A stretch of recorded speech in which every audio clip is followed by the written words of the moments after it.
Harka fuuni akkam jirtu daawwattoota keenya biyya alaa fi biyya keessa teessanii kan nu hordoftan nagaan keenya bakka jirtan maratti isinaa qaqqabu isiniin jenna. Oduu yeroo kanaaf qindeeffanneen isinitti himaa oduu waliin an Taganyee Daaqaati. Itoophiyaatti agarsiifni qorannoo intelligensii artifiishaalii jalqabaa magaalaa Finfinneetti jalqabame. Agarsiisa qorannoo qophaa'e kanarratti hooggantoonni mootummaa damichatti dhiyeenya qabanii fi qorattoonni dhaabbilee olaanoo hirmaatanii jiru. Agarsiisni intelligensii artifiishaalii kun mata duree intelligensii artifiishaalii hundaaf jedhuun guyyoota 10 itti fufuun hoteela interkontinentaaliitti geggeeffamuu eegalee jira. Intelligensiin artifiishaalii damee hundaa fi barbaachisaa ta'uus hanga danda'ame waliin ga'uu fi hojjetamaa jiraachuu daayirikteerri olaanaan giddugalichaa injiinar Warquu Gaachanaa ibsanii jiru. Afaanota biyya keessaan hawaasa idil-addunyaa biraan ga'uu fi afaan Oromoo, afaan Amaaraa, afaan Somaalee fi afaan Tigreen hojiin maashinicha waliin wal barsiisuu hojjetamaa jiraachuunis ibsameera. Dinagdee dijitaalaa ijaaruu fi giddugalli intelligensii artifiishaalii qooda olaanaa qabaachuu ministeerri innoveeshinii fi teekinooloojii Dr. Abrahaam Balaayis ibsanii jiru. Giddugalichi sadarkaa biyyaatti qorannoo intelligensii artifiishaalii fi giddugalli misoomaa hundeessuun hojii kuufama daataa dijitaalaa gurmeessuu hojjechaa jiraachuus ibsanii jiru.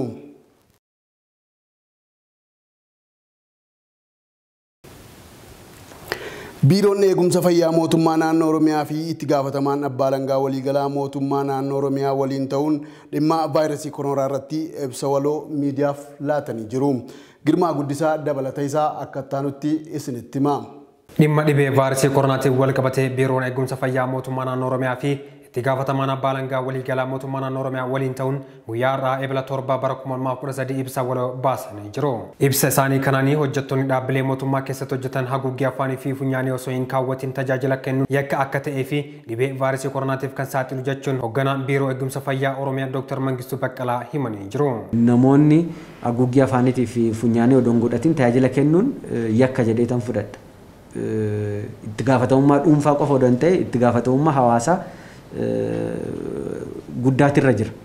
Uummata eeguu of eeguu qofa odoo hin ta'in uummata eeguu maaliif namni tokko as taa'ee ofii isaatii haguuggii afaaniitiif funyaanii hin fayyadamu taanaan inni of faalame nama biraatis faalaa deema jechaadha.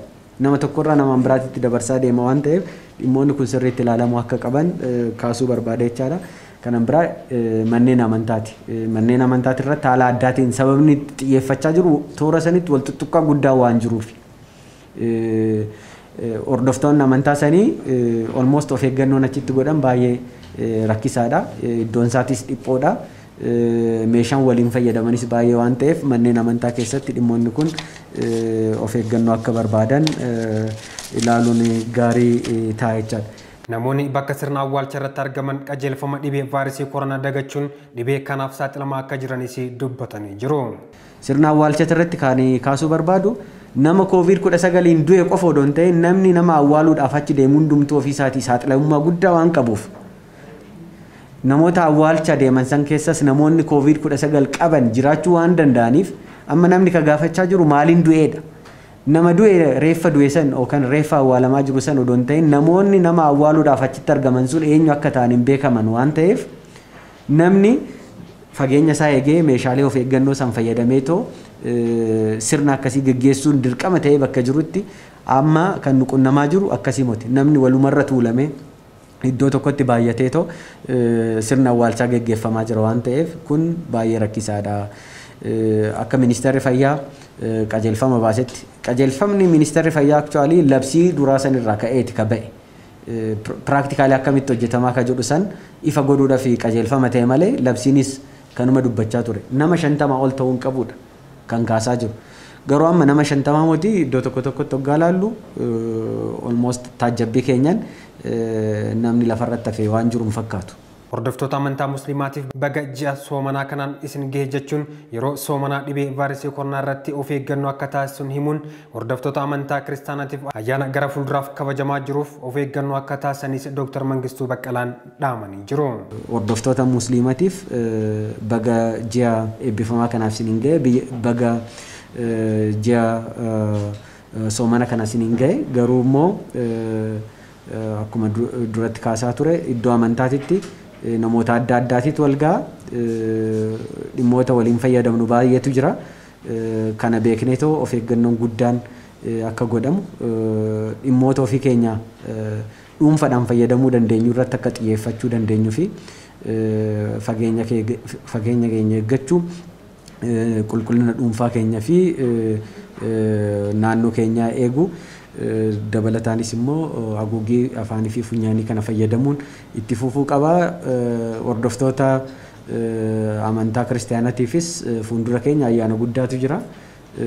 Ayyaanni gahuu isaatiin immoo gabaawwan guddaan hundi keenya beeknu baadiyyaa irraa kaasee namni loon oofee magaalatti dhufa achuma oolee achuma bulaa of eeggannoon tokkoyyuu hin jiru tuttuqqaa guddaa jira.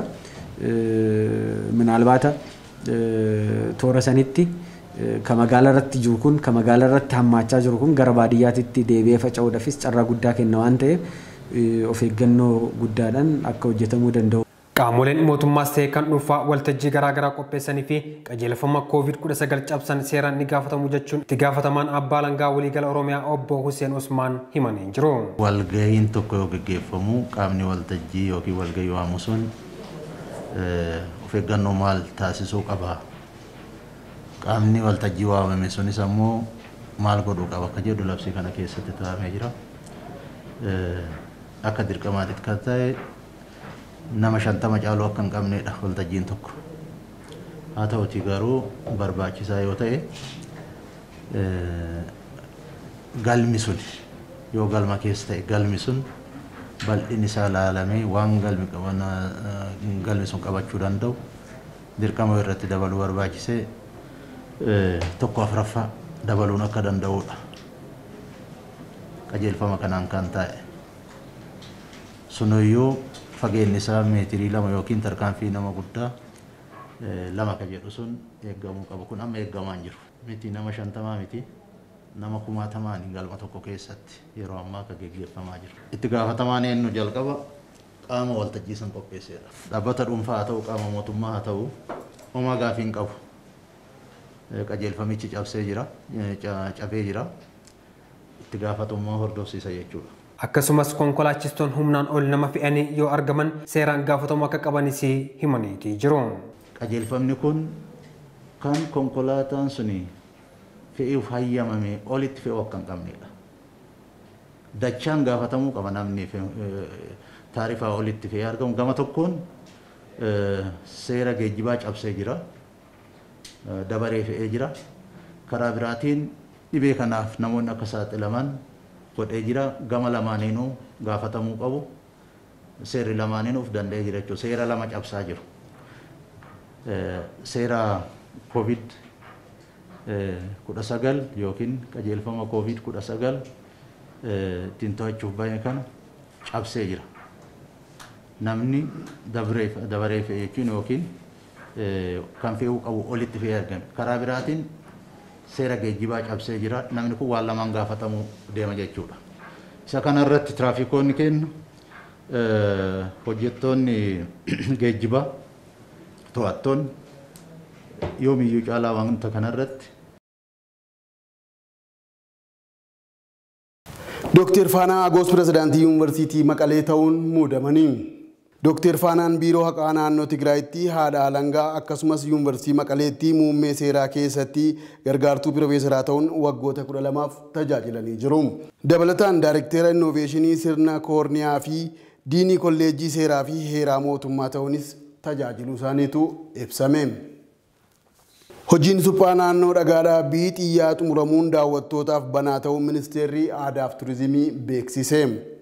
Hojii suphaa naannoo ga'umsaa dhagaadhaa bii xiyyaa ministeera aadaa fi turizimii fi abbaa taayitaa eegumsaa hambaaleetu qindoominaan hojjechaa ture.